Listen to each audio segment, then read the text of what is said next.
Welcome to 1407 Gray Malkin Lane. This is the living memory of the X-Men. Don't let anyone tell you different.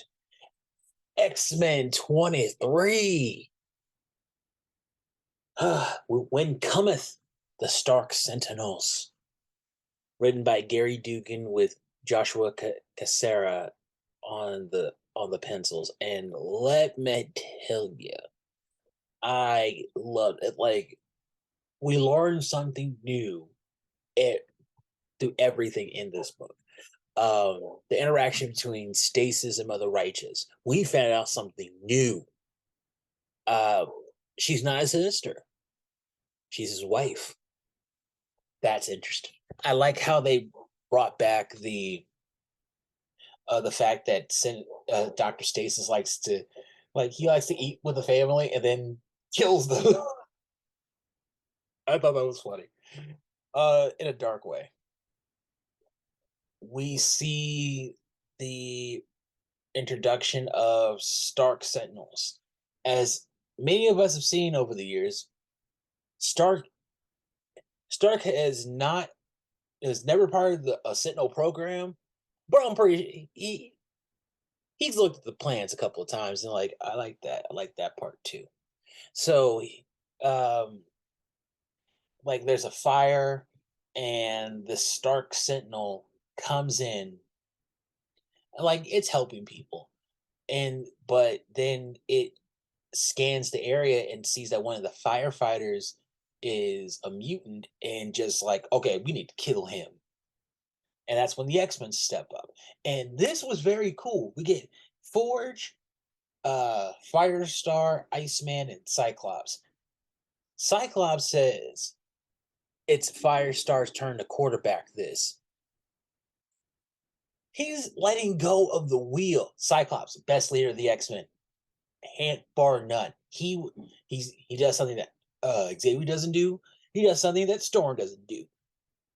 He will let the other members of his team take over and let them like figure it out.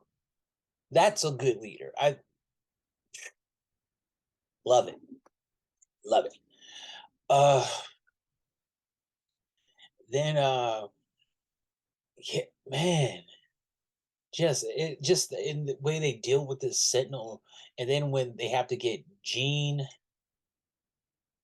Talon, Sync, and Magic. I don't know what it is, but this piece of dialogue kind of bothered me.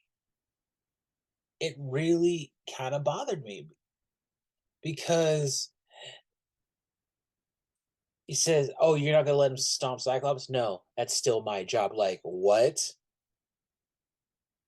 Okay, that's yeah. It makes me worried because I don't know.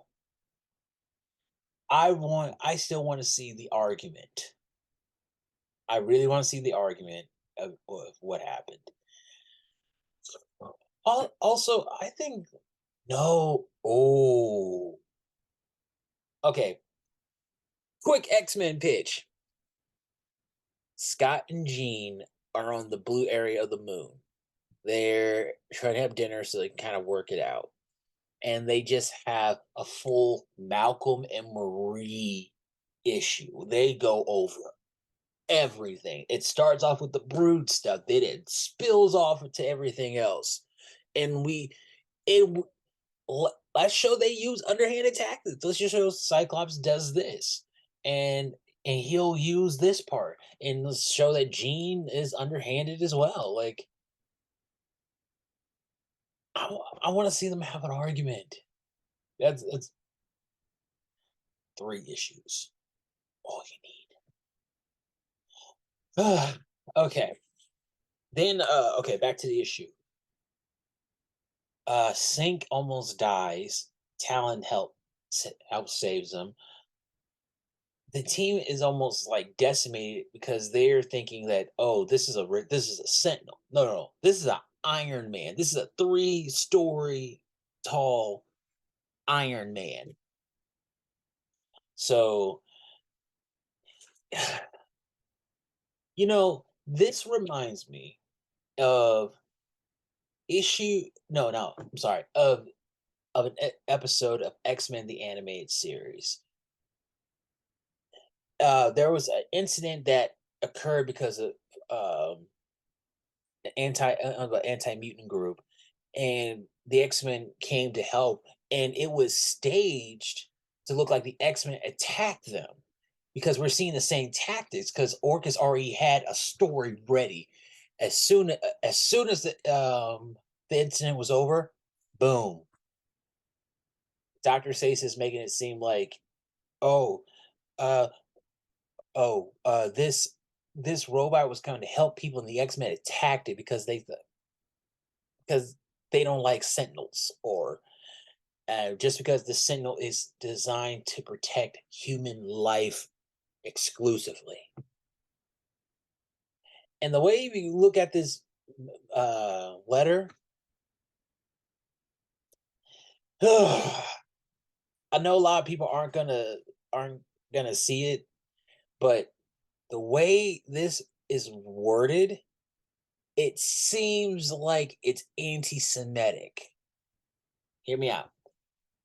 Krakoa to me has always been like kind of like an Israel type of situation.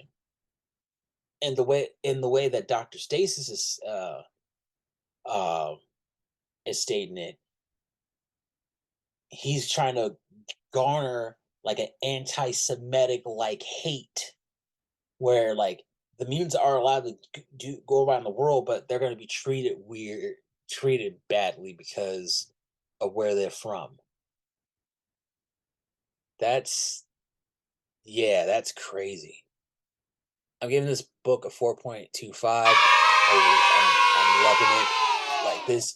What do you guys think? Like, am I off base with this? Like, I would love to talk about it.